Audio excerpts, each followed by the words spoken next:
En esa gélida noche de noviembre de 1852, el juez más respetado de Carolina del Sur hizo un descubrimiento que arrastraría a 3 personas hacia la muerte y destaparía un secreto capaz de arrasar con todo lo que había construido en su vida.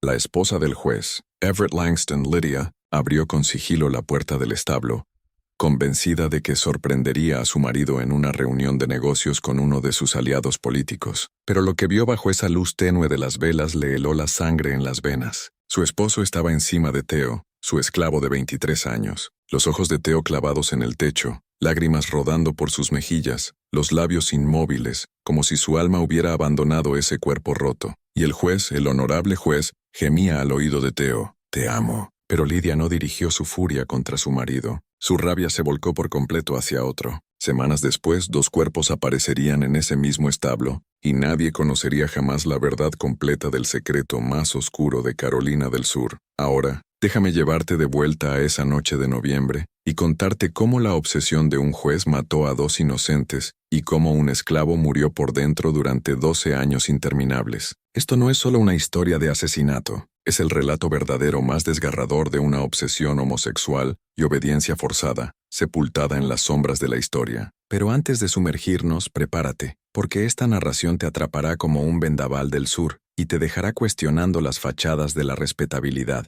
Déjame retroceder aún más, no a noviembre de 1852, sino a abril de 1840, cuando todo cambió para esos 2 hombres de manera irrevocable. La primavera en el condado de Charleston, Carolina del Sur, llegaba cargada con el perfume de las magnolias en flor y el trino de los cardenales posados en los robles centenarios. Al oeste, los pantanos del Low Country se extendían verdes y misteriosos, mientras que al este rugía el bullicio de Charleston, a solo 15 millas de distancia. Esta era una tierra de contrastes brutales. Plantadores que citaban a los filósofos griegos mientras azotaban a los humanos que poseían, políticos que declamaban sobre libertad mientras su fortuna se erigía sobre cadenas invisibles, iglesias rebosantes cada domingo de fieles que no veían grieta alguna entre la misericordia cristiana y el poste de los latigazos.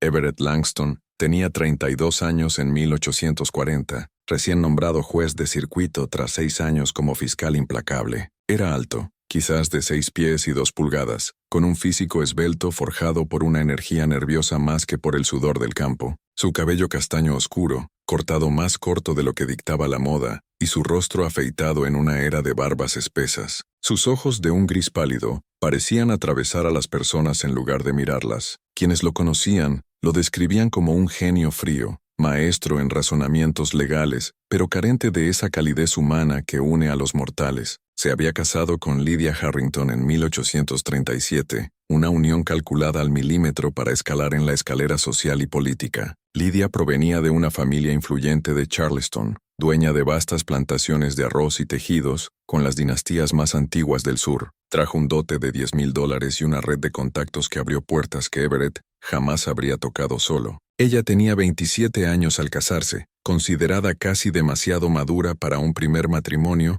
en una sociedad que prefería novias rozando la adolescencia. Era atractiva más que bella, con rasgos afilados, ojos astutos y un pragmatismo que delataba su comprensión exacta del pacto que sellaban. Tuvieron 3 hijos en rápida sucesión: Everett hijo en 1838, Amelia en 1839 y Thomas en 1841. Lydia dirigía la casa con mano firme, criaba a los niños, asistía a los eventos sociales imprescindibles y nunca se quejaba de las ausencias crecientes de su marido. Era una mujer realista que había contraído matrimonio por estatus y seguridad, y recibía precisamente eso. Si notaba que Everett no le mostraba afecto genuino, que sus encuentros íntimos eran esporádicos y cada vez más raros, que él inventaba excusas para esquivarla, nunca lo mencionó. Así funcionaban los matrimonios en su clase.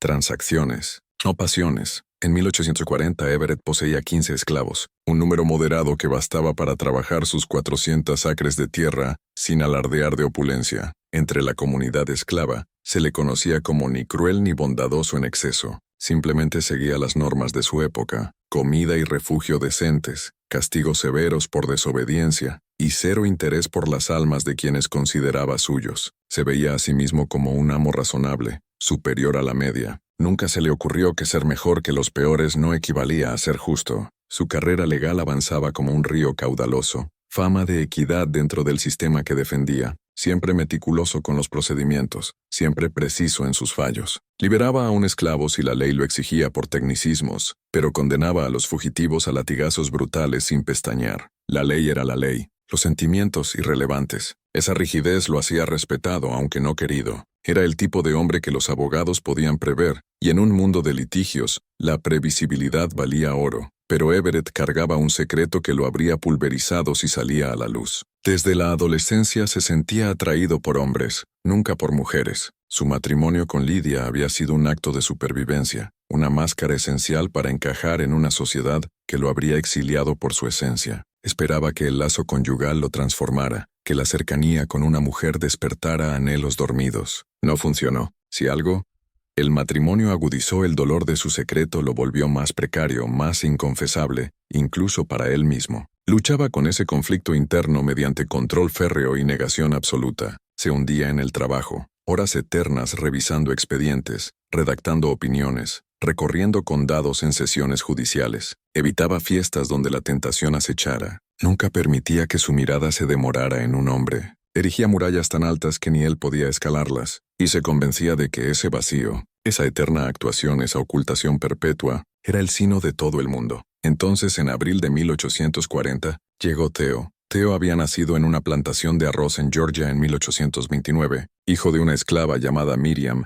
y un capataz blanco que jamás lo reclamó. Desde su primer aliento, Theo ocupaba un limbo extraño en la jerarquía de la plantación. Su piel clara y rasgos finos lo marcaban como un ser que no encajaba del todo en ningún lado. Esclavo, pero no lo suficientemente negro para que los demás lo aceptaran por completo. Mestizo, pero sin un ápice de los privilegios que la blancura solía otorgar. Creció aislado, sirviendo en la casa grande en vez de los arrozales, aprendiendo a leer y escribir a hurtadillas al espiar las lecciones de los hijos del amo. Lo que Theo ignoraba entonces, lo que no podía imaginar, era que esas cualidades que lo volvían valioso para las casas blancas, su aspecto, su educación, su refinamiento cauteloso, se convertirían en la semilla de su ruina, que lo harían blanco de hombres como Everett Langston, que las habilidades pensadas para resguardarlo lo expondrían a horrores de los que no podría huir. A los 11 años, Theo ya había forjado su estrategia de supervivencia. Cabeza gacha, emociones enterradas, invisibilidad total. Aprendió a convertir su rostro en una máscara inexpresiva, a sofocar cualquier reacción que atrajera miradas, a deslizarse como una sombra por los espacios sin dejar huella. Esa capacidad de desvanecerse en presencia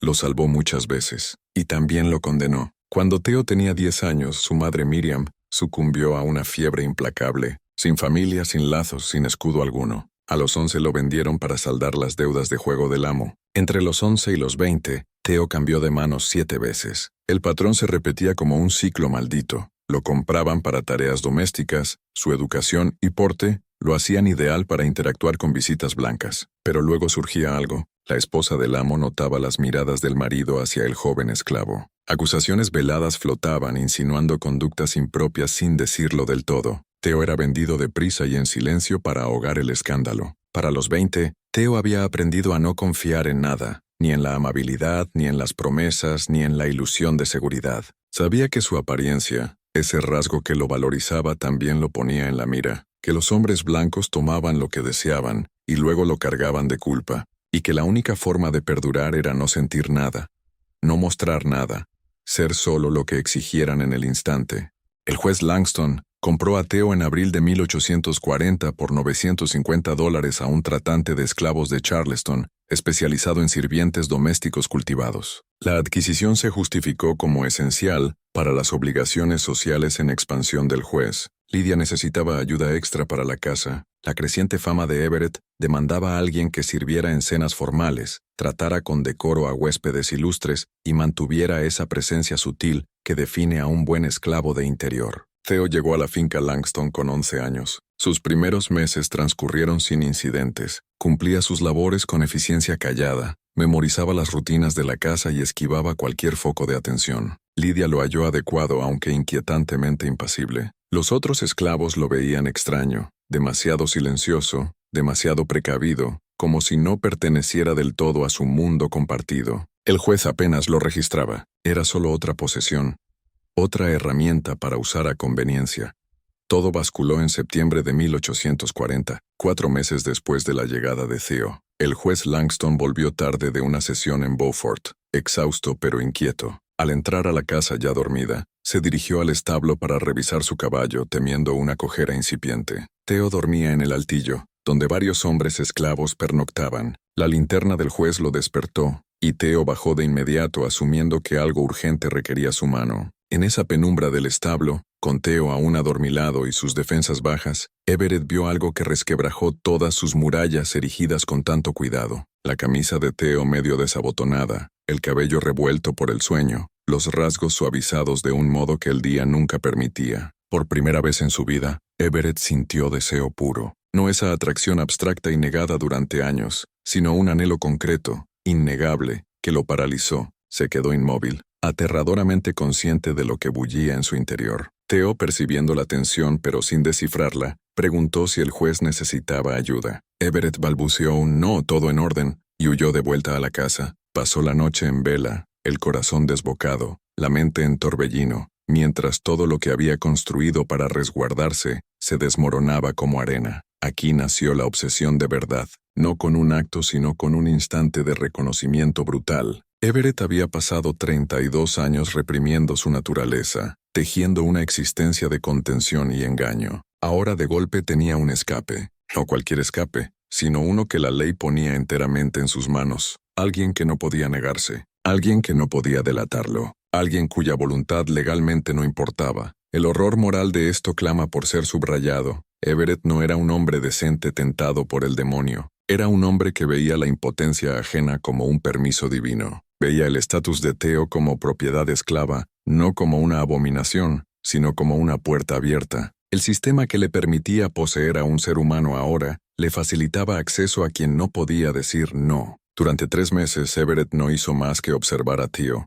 Inventaba pretextos para rondar el establo de noche. Lo espiaba trabajando en la casa. Creaba tareas que lo dejaban solo hasta tarde. Jamás tocaba, jamás insinuaba, jamás arriesgaba a alertar a Lidia o a los esclavos. Pero Theo lo sabía. Claro que lo sabía. Había vivido ese patrón antes, la vigilancia, la atención, el desenlace inevitable. Lo que Theo no anticipaba era que la obsesión de Everett difería de las de Amos previos. Aquellos habían sido depredadores casuales, tomando lo suyo con prisa y olvido. Everett construía en su mente una historia, una excusa, un romance que le permitiera actos monstruosos mientras se sentía poeta en vez de criminal. Esa base psicológica lo volvía infinitamente más letal que cualquier asaltante oportunista que Theo hubiera conocido. La respuesta de Theo fue redoblar su cautela, su invisibilidad. Evitaba quedarse a solas con el juez cuando podía. Trabajaba con más ahínco, más velocidad, tratando de volverse indispensable para blindarse con su utilidad.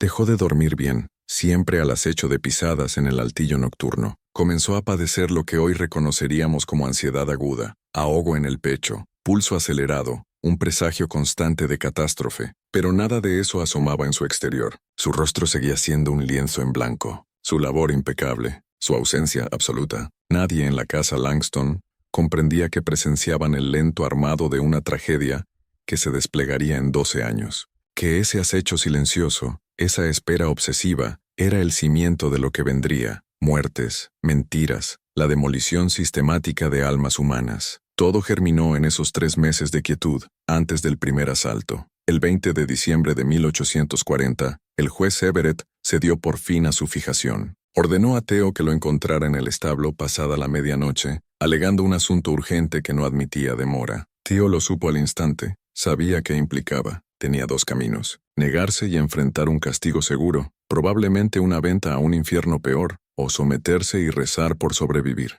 No había tercera vía. Nunca la había para alguien como él. Esa noche de diciembre en el establo era un frío punzante. El escarcha cubría las vigas de madera, y el aliento de los caballos formaba nubes en el aire gélido. Una vela solitaria derramaba luz escasa, proyectando sombras alargadas que danzaban con malicia. El aroma a heno, sudor equino y cuero impregnaba el lugar, un hedor que para siempre evocaría trauma en la mente de Theo. Afuera, el invierno carolino había silenciado el mundo, inmovilizándolo en una quietud sepulcral. Nadie oiría nada allí. Nadie vendría en auxilio. Theo estaba utterly solo con un hombre que tenía poder absoluto sobre su carne y su existencia. Lo que ocurrió en ese establo fue una violación. No hay otra palabra. No importa que Everett se convenciera de que era distinto. No importan sus susurros cariñosos. No importan las respuestas involuntarias del cuerpo de Theo, que Everett leyó como aquiescencia. Cuando uno detenta poder total sobre el otro, cuando negarse significa tormento o muerte, no existe consentimiento, solo sumisión nacida del pánico.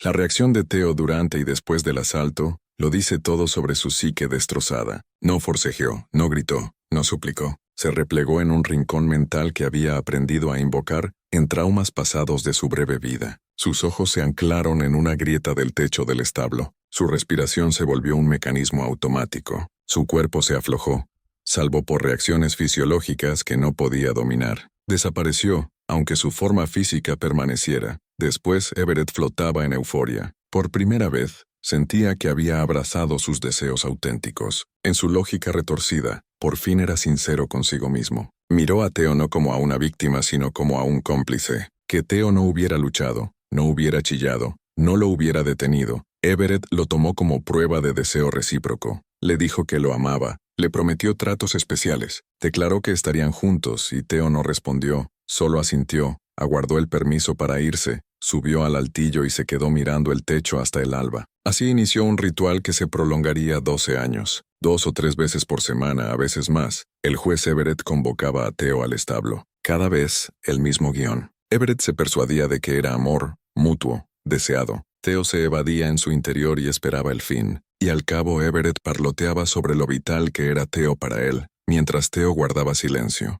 El tormento psicológico que esto infligió a Theo es inmedible. Lo violaban repetidamente mientras su violador insistía en que era un idilio. Sus respuestas corporales naturales, inescapables, se usaban como evidencia de su voluntad. No podía resistir sin jugarse la vida. No podía huir sin ser capturado y probablemente ejecutado, ni siquiera mostrar su agonía sin provocar un castigo peor. Así que perfeccionó su acto de desaparición. Se volvió maestro en la disociación emocional, hasta que a veces ni él sentía nada. Pero una persona mantenía a Theo atado a su humanidad. Su hermano menor, Silas. Silas había nacido en 1833, 8 años después de Theo, de la misma madre pero un padre blanco distinto. Cuando vendieron a Theo lejos de Georgia, Silas se quedó en esa plantación. Los hermanos no se contactaron por años. Theo daba por perdida esa conexión para siempre, pero en 1844, por una cadena de ventas fortuitas, Silas terminó en una plantación a solo 8 millas de la finca Langston. A través de la red clandestina que los esclavos tejían pese a todos los esfuerzos por aislarlos, Theo supo que su hermano estaba cerca. Empezaron a intercambiar mensajes codificados por intermediarios de confianza, comunicaciones que no se rastrearían si las descubrían. Para Theo, saber que Silas vivía y estaba a salvo relativo era su único faro de esperanza. Cada asalto de Everett, Theo lo sobrellevaba pensando en Silas. Cada vez que el abismo lo llamaba, recordaba que tenía un hermano que dependía de él. Pero en 1845, Everett descubrió esas misivas. En vez de solo prohibirlas, vio el arma perfecta para asegurar la obediencia total de Theo. Le advirtió que si alguna vez se negaba, si mostraba un ápice de rebeldía, aseguraría que Silas fuera vendido al peor de los abismos, una plantación de caña en Luisiana, donde los esclavos rara vez duraban más de unos años bajo el yugo brutal, o un campo de algodón en Alabama, infame por exprimir vidas hasta la muerte literal. Esta amenaza lo alteró todo. Antes Theo se sometía por su propia piel, ahora lo hacía por Silas. Everett había hallado el talón de Aquiles de Theo y lo había envenenado, y Everett se regocijaba en su astucia, en su lógica enferma. Esto probaba cuán profundo conocía a Theo, cuán generoso era al motivarlo. Se jactaba de no forzar por puro poder, sino de ofrecer un incentivo para una participación voluntaria. Las piruetas mentales de Everett para evadir la realidad de sus actos eran asombrosas. Jamás usaba términos como violación, agresión o coacción. Hablaba de su amor, su vínculo único, su lazo secreto. Escribía poemas sobre Theo en diarios privados que, décadas después, historiadores desenterrarían y debatirían con desconcierto. Se convencía de que el cese del miedo en Theo, su rostro impávido durante los encuentros, su renuncia a esquivarlo, significaban aceptación, quizás hasta deseo. En verdad, Theo no había aceptado nada, solo había dominado la disociación. Su mente abandonaba el cuerpo en los asaltos, contaba vigas del techo, recitaba oraciones de su madre o redactaba cartas mentales a Silas. Su cuerpo reaccionaba biológicamente, lo que Everett leía como pasión, pero Theo no sentía. o sentía tanto que su única salvación era el vacío total. Los años rodaron. Everett ascendió en prominencia. Su carrera legal floreció. Se le conocía por opiniones progresistas en temas selectos, incluso por denunciar los excesos más salvajes de la esclavitud. Jamás vio la hipocresía. Podía repudiar capataces sádicos mientras él mismo era un violador serial. Abogaba por tratos más humanos a los esclavos mientras pulverizaba la esencia de Theo. Se erigía en autoridad moral mientras pisoteaba cada axioma que proclamaba. Lidia intuía que su matrimonio cojeaba, pero no podía precisar el porqué. Everett dejó de buscarla íntimamente después de 1841. Estaba distraído, distante pero lo bastante atento para sostener las apariencias. Elogiaba su manejo de la casa. Proveía generosamente para los niños. Jamás la humillaba en público. Tenía amigas con maridos peores, borrachos, jugadores, hombres que mantenían líos abiertos con esclavas y mulatos inconfundibles. Al menos Everett era discreto en lo suyo. Los otros esclavos en la finca notaban la atención peculiar del juez hacia Theo, pero guardaban un silencio sepulcral. Tal saber era veneno. Una vez, un esclavo llamado Josiah insinuó haber visto las visitas nocturnas del juez al establo. Una semana después lo vendieron. El mensaje era cristalino. Nadie hablaba. Nadie lo nombraba. No existía. Theo envejecía. El niño de 11 años que llegó en 1840 era ahora un joven de 23 en 1852. Físicamente, se había vuelto un hombre robusto, aunque su rostro conservaba esa vacuidad emocional que perturbaba a cuantos lo rodeaban. Otros esclavos intentaron aproximarse, pero él permanecía aislado. Comía solo, trabajaba solo, hablaba solo lo indispensable. Un par de mujeres esclavas coquetearon con él, pero no hubo chispa. Vivía en una espera perpetua, aunque si le preguntaban por qué, no sabría responder. Silas, ahora de 19 años, seguía en la plantación a 8 millas. Por sus mensajes cautelosos, Theo sabía que su hermano se formaba como sirviente doméstico, aprendiendo las mismas destrezas que lo habían valuado y condenado a él. Esto aterrorizaba a Theo. Conocía el precio de su porte y habilidades. Anhelaba que Silas eludiera ese destino, pero no podía blindarlo salvo soportando la atención de Everett, esperando que eso bastara para resguardarlo.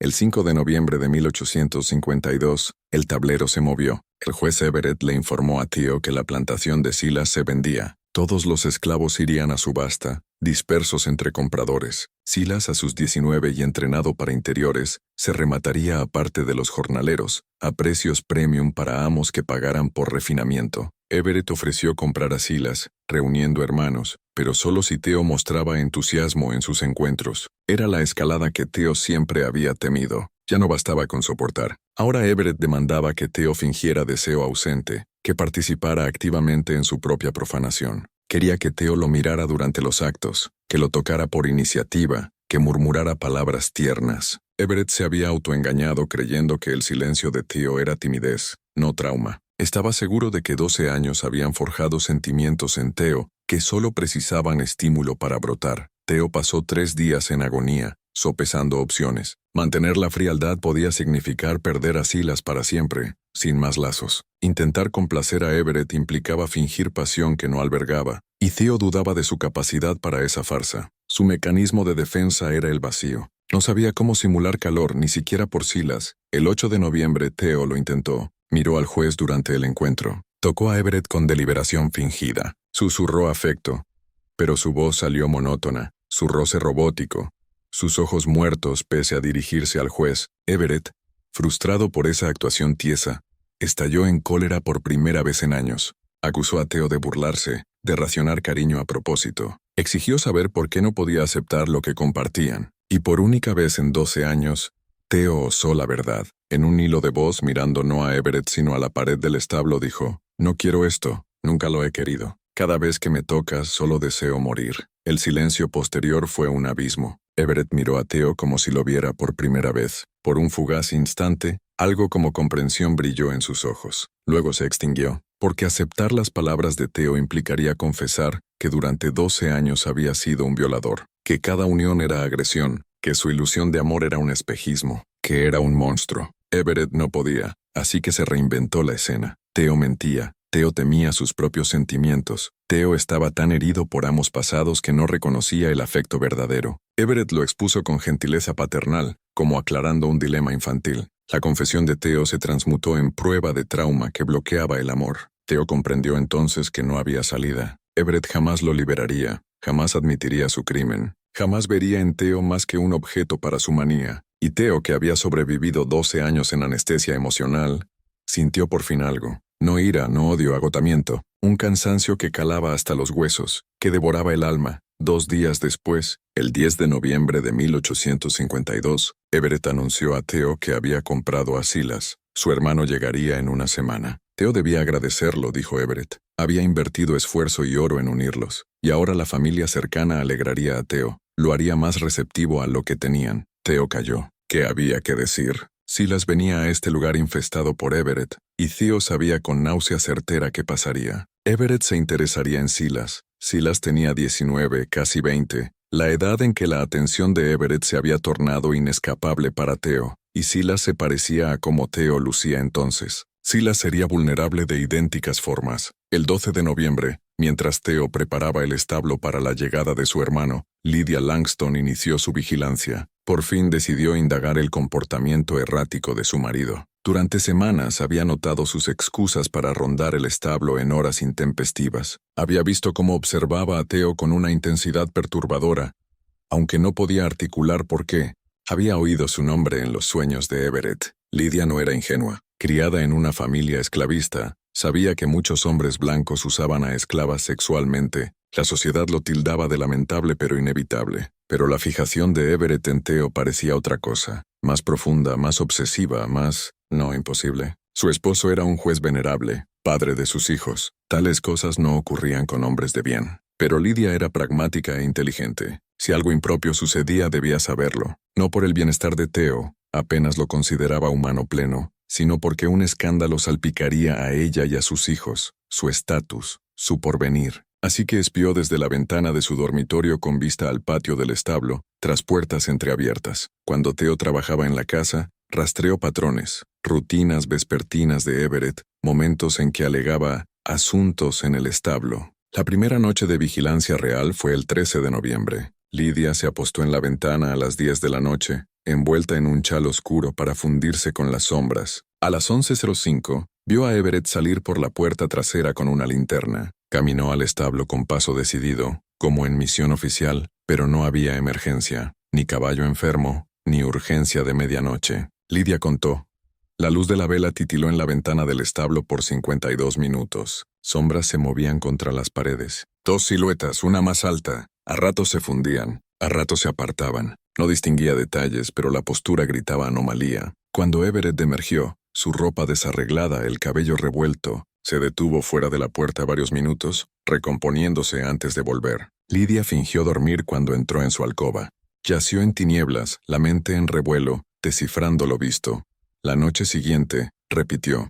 Mismo ritual. Everett saliendo cerca de las 11, la vela, las sombras, el tiempo prolongado, y algo más. Al regresar, Lydia olió en su ropa un leve rastro de sudor y algo íntimo, visceral, que le revolvió el estómago. La tercera noche, 15 de noviembre, Lydia decidió ver con sus ojos. La sospecha no bastaba, precisaba certeza. Necesitaba saber qué diablos hacía su marido noche tras noche en ese establo. Se preparó continuo, ropa oscura que no crujiera, zapatos suaves para el sendero de grava y un coraje alimentado por la desesperación de comprender. El 15 de noviembre fue la noche en que Lydia decidió confrontar la verdad con sus propios sentidos. Everett había ido al establo cerca de las 11, pretextando revisar un caballo indispuesto. Lydia conocía cada animal, todos sanos. Esperó 15 minutos, luego lo siguió. La puerta del establo entreabierta, luz de vela filtrándose. Se acercó en silencio, el corazón martillando. Esperaba hallar a Everett con una esclava. Sería decepción, pero manejable. Ocurría en muchas casas. Lo reprendería en privado. Impondría discreción, y la vida seguiría. Lo que vio, en cambio, pulverizó su visión del mundo, de su matrimonio, de su esposo.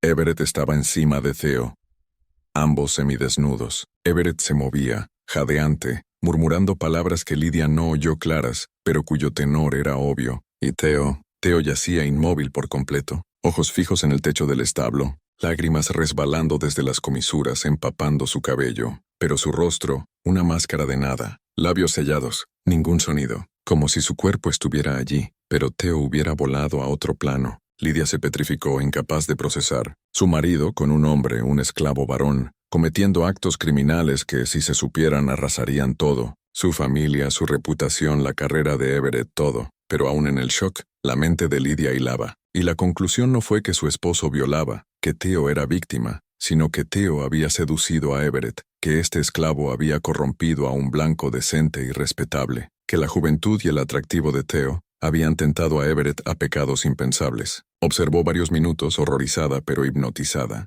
Vio a Everett susurrar lo que parecía "te amo" al oído de Theo. Vio a Theo sin reacción, pero interpretó esa quietud no como dolor, sino como astucia, como si Theo racionara cariño para dominar al juez. La ira de Lidia creció mientras miraba. Esto explicaba por qué Everett había abandonado su lecho, por qué su matrimonio era un cascarón vacío, por qué este esclavo había robado a su marido, lo había envenenado, había destrozado su familia. Retrocedió a la casa, la mente en llamas. No podía confrontarlos de inmediato. Debía pensar, trazar un plan, decidir cómo manejar esto sin autoincinerarse. Exponerlo públicamente la hundiría tanto como a Everett, pero no podía dejarlo seguir. Durante los días siguientes, Lidia vigiló y maquinó. Vio a Everett ir al establo una y otra vez. Vio el rostro inexpresivo de Theo, sus movimientos automáticos, su ausencia de iniciativa, pero lo filtró por su furia creciente. Se convenció de que Theo jugaba una partida sutil, aparentando renuencia para avivar el deseo de Everett, manipulando con falsa fragilidad. Lo que Lidia nunca contempló, lo que no se permitía era que Theo fuera víctima, no seductor, porque eso implicaría admitir que su esposo era capaz de violaciones sistemáticas, que el hombre con quien había compartido 15 años, el padre de sus hijos, el juez intachable, era un depredador. Era más fácil culpar al desposeído que enfrentar la podredumbre de su propia vida. Este mecanismo de defensa, echar la culpa a la víctima impotente en vez del perpetrador poderoso, era moneda corriente en el mundo de Lidia. Lo había visto decenas de veces. Esclavas culpadas por la lujuria de sus amos, esclavos azotados por culpas inventadas. Siempre era más sencillo condenar a quien no podía replicar que desafiar al que ostentaba el poder. Lidia solo seguía el guión que su sociedad le había inculcado, pero esa excusa no absuelve lo que tramaba. Para el 21 de noviembre, Lidia había sellado la culpabilidad de Theo en su mente. Cada mirada suya era coqueteo, cada silencio cálculo. Una mañana lo vio servir el desayuno, moviéndose como un autómata en sus tareas, y vio no trauma, sino estrategia. Lo vio estremecerse cuando la mano de Everett rozó su hombro de paso, y vio no miedo, sino teatro. La capacidad humana para autoengañarse cuando la verdad duele demasiado es prodigiosa. Lidia podría haber visto la realidad. Las pruebas estaban: ojos muertos de Theo, su tensión constante, su falta absoluta de seducción genuina, pero verla requeriría actuar contra su marido, demoler su familia, confesar que su vida entera era ilusión. Así que eligió la versión que preservaba su universo, y esa elección arrastraría 2 muertes y la condena eterna de una mujer. El 18 de noviembre, Silas llegó. Lo trajeron en un carro con provisiones de Beaufort. Theo vio a su hermano por primera vez en 8 años. Silas era alto para sus 19, delgado, con rasgos que evocaban a Theo de modo inconfundible. Si acaso, Silas era más impactante que Theo a esa edad, más expresivo, menos quebrado, aún capaz de emociones vivas como sorpresa o dicha. Al ver a Theo, el rostro de Silas se iluminó con alegría pura. Corrió, lo abrazó, rió y lloró a un tiempo. La respuesta de Theo fue contenida, pero para él monumental. Sonrió de verdad, devolvió el abrazo. Por segundos calidez genuina cruzó su expresión. Lidia, espiando desde la casa, lo vio, y vio más. Vio al juez Everett observando a Silas con la misma intensidad voraz que antes reservaba solo para Theo. Ninguno de ellos lo entendía aún, pero la llegada de Silas acababa de encender una cuenta regresiva.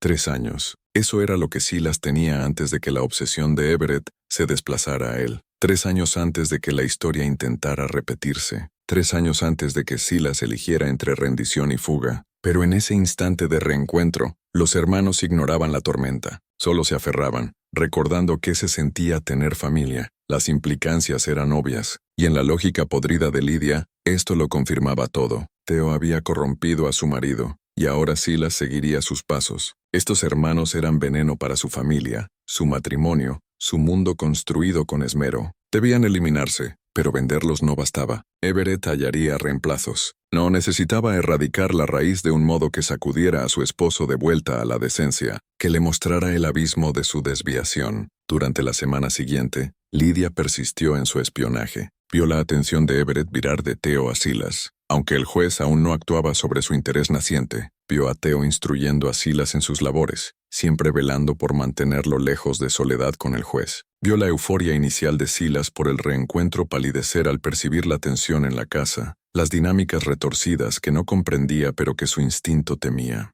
La mañana del 24 de noviembre, Lidia vio a Everett acercarse a Silas en el patio del establo. Posó la mano en su hombro, un gesto inocuo para otros pero que Lidia ahora identificaba como el alba del acicalamiento. Silas se inquietó pero no se apartó. No se aparta un esclavo cuando un amo blanco toca. Esa noche Lidia decidió. Confrontaría a Theo directamente, lo obligaría a confesar su corrupción, luego lo suprimiría de forma que pareciera accidente o justicia. Alegaría que Theo la atacó, que ella se defendió, que era inevitable. Nadie cuestionaría el testimonio de una mujer blanca sobre una amenaza de esclavo macho. Con Theo fuera, Everett se liberaría de la influencia maligna. Su marido volvería al redil. Su matrimonio renacería. La noche del 25 de noviembre, Lidia esperó a que Everett se recluyera en su estudio post-cena. Fue al establo, donde Theo acomodaba a los caballos para la noche. Llevaba una pistola oculta en los pliegues de su vestido. Nunca había disparado, pero había visto al capataz entrenar esclavos en tiro para cacerías. Entendía lo básico: apuntar, alar el gatillo. Sencillo. Theo olió el peligro en cuanto Lidia entró. 12 años de hiperalerta le habían aguzado los sentidos. Se irguió de su tarea,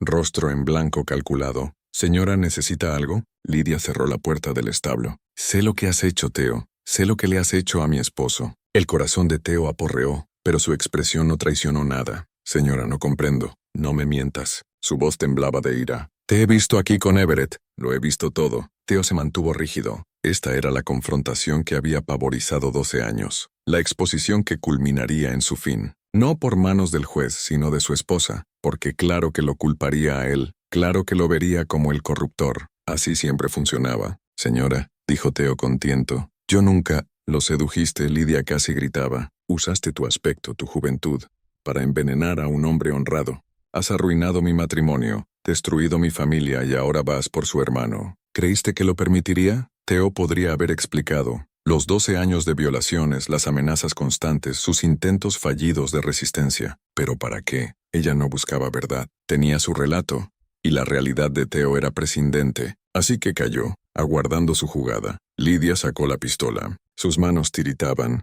«Abandonarás esta finca esta noche. Huirás, y cuando te atrapen, cuando te arrastren de vuelta, testificaré que me asaltaste, que intentaste». No pudo verbalizarlo. «Te matarán y será tu culpa». Theo miró el arma, luego el rostro de Lidia, luego la puerta. Podía correr, quizás lograrlo. ¿Pero a dónde? ¿Cómo subsistir? ¿Y Silas quedaría expuesto sin protector? «No huiré», dijo Theo quedo. «Si va a matarme, hágalo ya».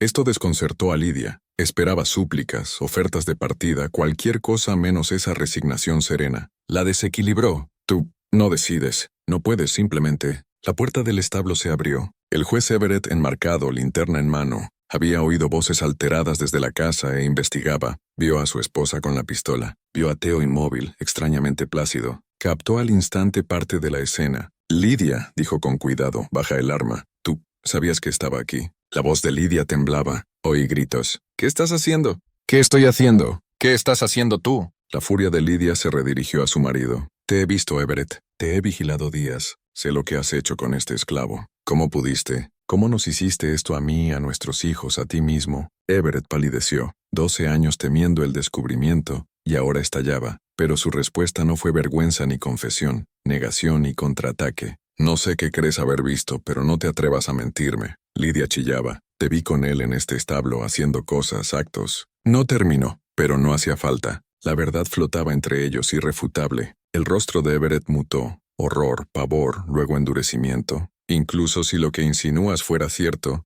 y no lo admito, ¿cómo es culpa de Theo?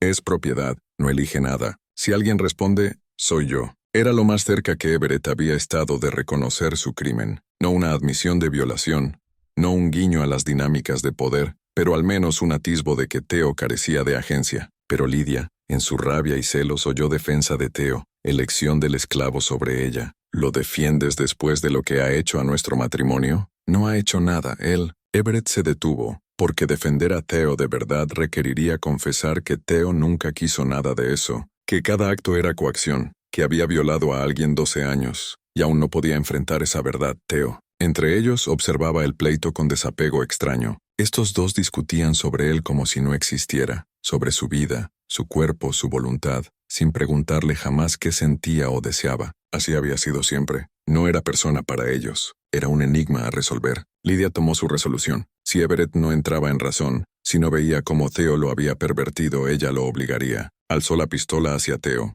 Yo lo arreglaré. Quitaré la tentación y volverás en ti. Everett actuó por instinto. Se lanzó hacia su esposa, forcejeando por el arma, no solo para resguardar a Theo, o no únicamente, sino para abortar escándalo, un homicidio que generaría preguntas, para retener el control en el caos. Lucharon. Lidia gritaba. Everett pugnaba por desarmarla. Theo se quedó paralizado presenciando la escena irreal. Podía haber huido entonces mientras peleaban, pero ¿a dónde? Y Silas dormía en los cuartos de esclavos. Theo no abandonaría a su hermano. El disparo retumbó ensordecedor en el espacio cerrado. Lidia retrocedió tambaleante, sorprendida. Sangre manó por su pecho. Herida mortal sin auxilio médico inmediato que no llegaría. Everett sostenía la pistola, rostro lívido de shock. No había querido matarla. Intentaba desarmarla y en la riña el arma escupió. Accidente puro, pero eso no importaría. Había matado a su esposa. Lidia colapsó. Su aliento era un estertor. Miró a Everett con traición y desconcierto.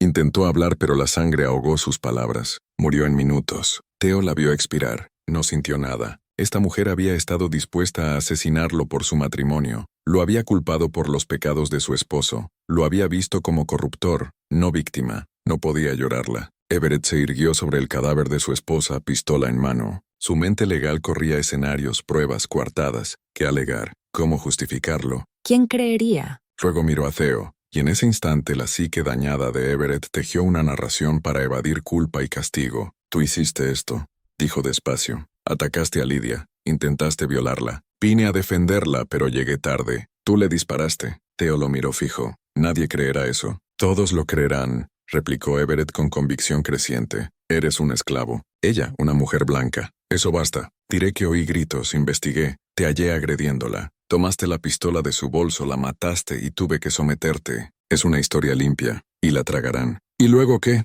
La voz de Theo era hueca. Me cuelgan. Sí, murmuró Everett. Te cuelgan. Lo lamento, Theo. De veras, pero no puedo dejar que mis hijos pierdan a ambos padres. No arruinaré su futuro por esto. Por primera vez en 12 años Theo sintió ira. No el adormecimiento perfeccionado, no la evasión, sino rabia ardiente. Me has violado 12 años, dijo, voz trémula. Has arrasado mi vida, amenazado a mi hermano. Te has convencido de que era amor y ahora me matarás para salvarte. ¿Y dices que lo sientes? Everett se encogió ante violado. Aún no lo aceptaba. Nunca quise herirte. Pensé que teníamos algo, pensé. Pensaste nada, cortó Theo. Sentiste solo lo tuyo. Mis sentimientos nunca contaron. Mi cuerpo era tuyo para usar, y ahora mi vida para tomar. Everett lloraba, lágrimas surcando su rostro. No quiero esto. Por favor, entiende. No quiero. Entonces no lo hagas, dijo Theo. Déjame ir. Deja ir a Silas, desapareceremos, no nos verás más. Everett negó con la cabeza. No puedo. Te encontrarían, te traerían de vuelta, y la verdad saldría. No, es la única vía. Theo miró al hombre que lo había torturado 12 años, el que ahora lo mataría. Comprendió que nunca hubo chance de salvación. Desde que Everett lo miró con codicia, su destino estaba sellado. Hazlo rápido entonces, dijo Theo. Estaba exhausto para pelear. Y júrame que Silas estará a salvo, que no lo tocarás, que lo venderás a alguien decente. Por favor, eso pido. Everett asintió, sollozando más fuerte. Juro, lo juro. Silas estará bien. Me encargaré. Era mentira. Ambos lo sabían. En 3 años, Silas sería la edad idónea, y la obsesión de Everett hallaría nuevo blanco. Pero Theo necesitaba creerlo. Necesitaba morir pensando que su hermano quizás escapara. Pero antes de que Everett alzara la pistola, algo más oscuro lo poseyó. Sus ojos saltaron de Theo al cuerpo de Lidia, aún tibio en el suelo del establo, sangre acumulándose. De vuelta a Theo. Y en ese momento la depravación total de Everett se desnudó. Una última vez, susurró voz quebrada. Antes de que me dejes para siempre, una vez más para recordarte. Los ojos de Theo se abrieron en pánico al captar. No, dijo, voz rota por primera vez. Por favor, no con ella aquí. No mientras ella. Pero Everett ya avanzaba, la pistola olvidada en un fardo de heno cercano. Sus manos buscaban a Theo con esa hambre posesiva que había marcado 12 años de infierno. Theo podría haber luchado, tomado el arma, corrido. pero 12 años de condicionamiento habían aniquilado su instinto de rebeldía ante el toque de Everett. Lo que siguió, con el cadáver de Lydia enfriándose a metros, su sangre fresca en el piso, fue la profanación final y absoluta de la humanidad de Theo. Everett lo tomó una última vez, besos cayendo en su rostro, proclamas de amor que arrancaban ganas de aullar a Theo, los ojos de Theo fijos en el techo, contando vigas como cientos de veces antes. Pero esta vez, lágrimas mudas empaparon su cabello. Esta vez, su cuerpo se negó a evadirse del todo. Esta vez, sintió cada segundo de su degradación terminal. Cuando Everett culminó, se levantó y recuperó la pistola.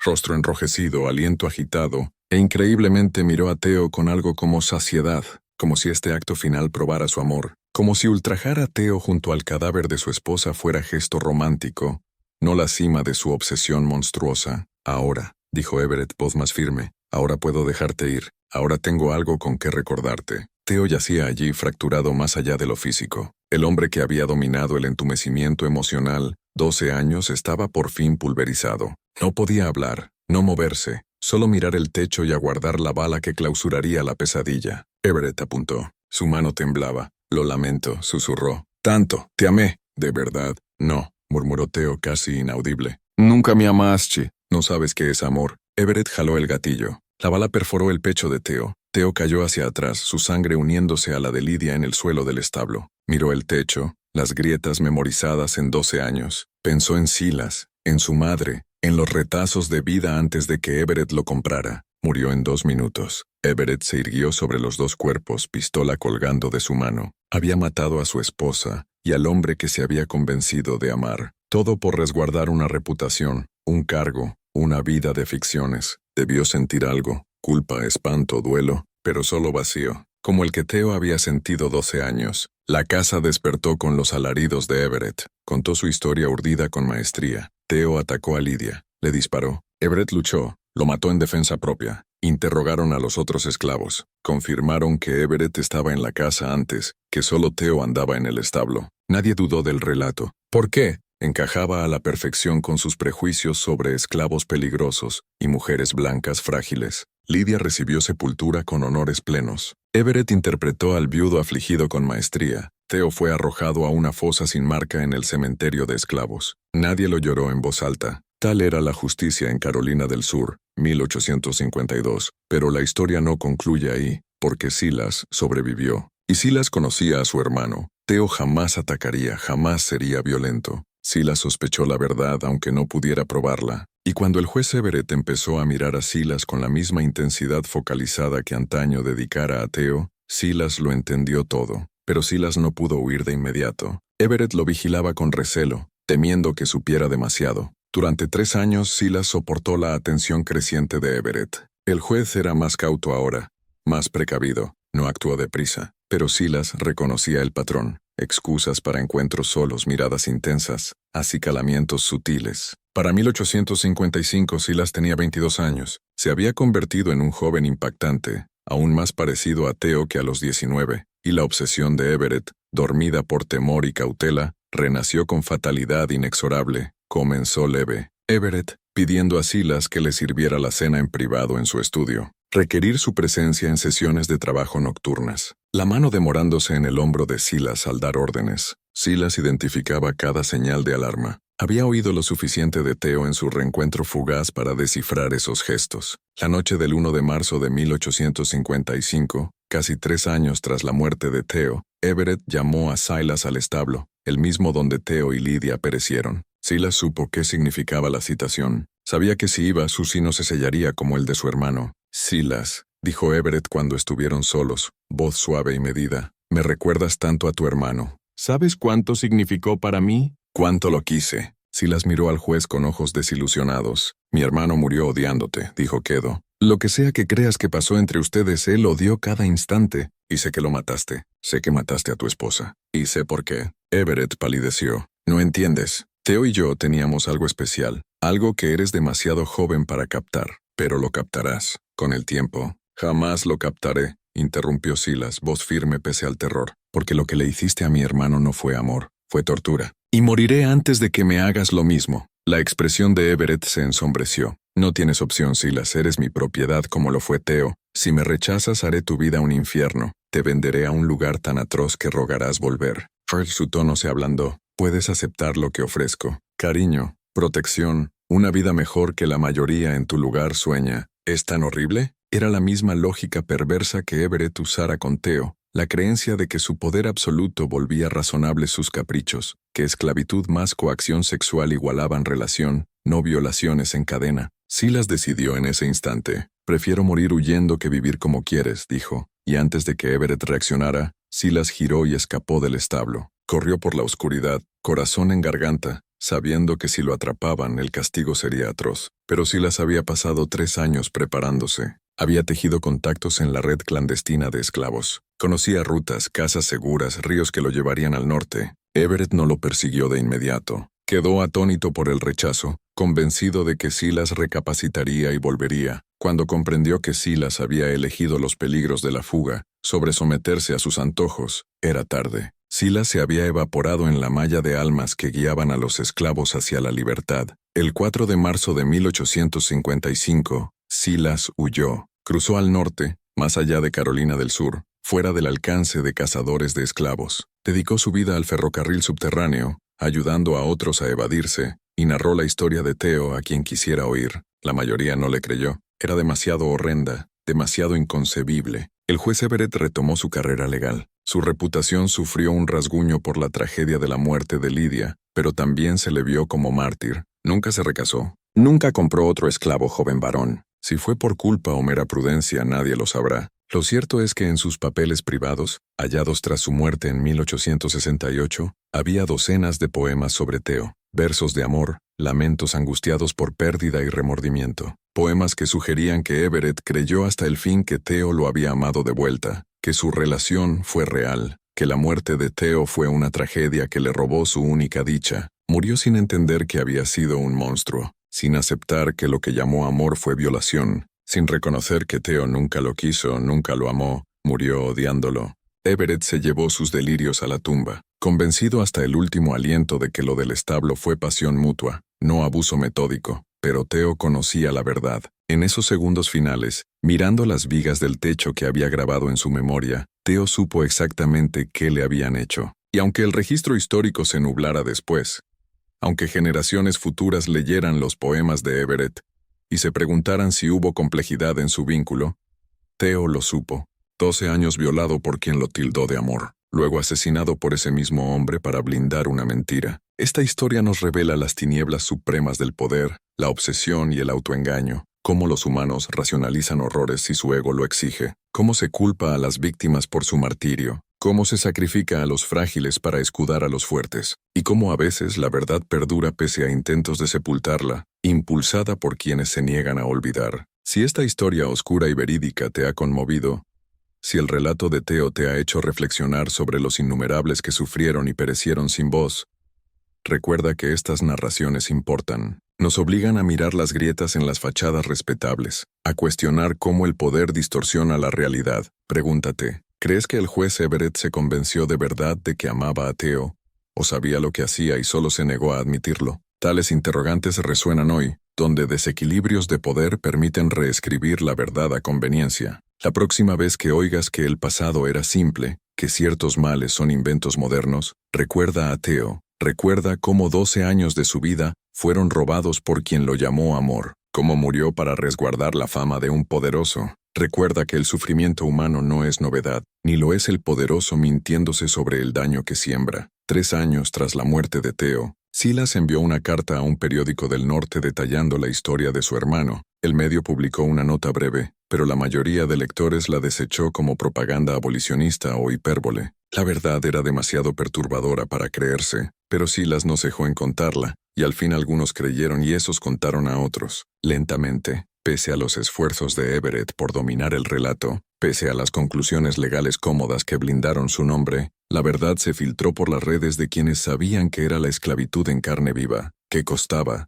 a quién destruía. La tumba de Theo sigue sin marca en lo que fue la finca Langston. Silas murió en 1895, habiendo dedicado su vida a combatir el sistema que mató a su hermano. Nunca olvidó a Theo, nunca dejó de narrar su historia, nunca avaló la versión oficial que pintaba a Theo como criminal violento en vez de víctima. Este es su legado, un recordatorio punzante de que el poder corrompe no solo por los actos que habilita, sino por las mentiras que permite a los poderosos contarse, que la obsesión disfrazada de amor sigue siendo obsesión, que bautizar la violación con nombre suave no la transforma, y que los muertos merecen más que tener su agonía reescrita por quienes la causaron. Recuerda a Theo, recuerda los 12 años que resistió, recuerda que murió velando por su hermano del mismo destino, recuerda que, aún en sistemas urdidos para deshumanizar, las personas conservan su humanidad, su dignidad, su verdad, aunque esa verdad tarde un siglo en oírse por completo. Historias como esta necesitan airearse, incluso si duelen. Nos hacen mejores, nos alertan contra las sombras que aún acechan. ¿Qué opinas tú?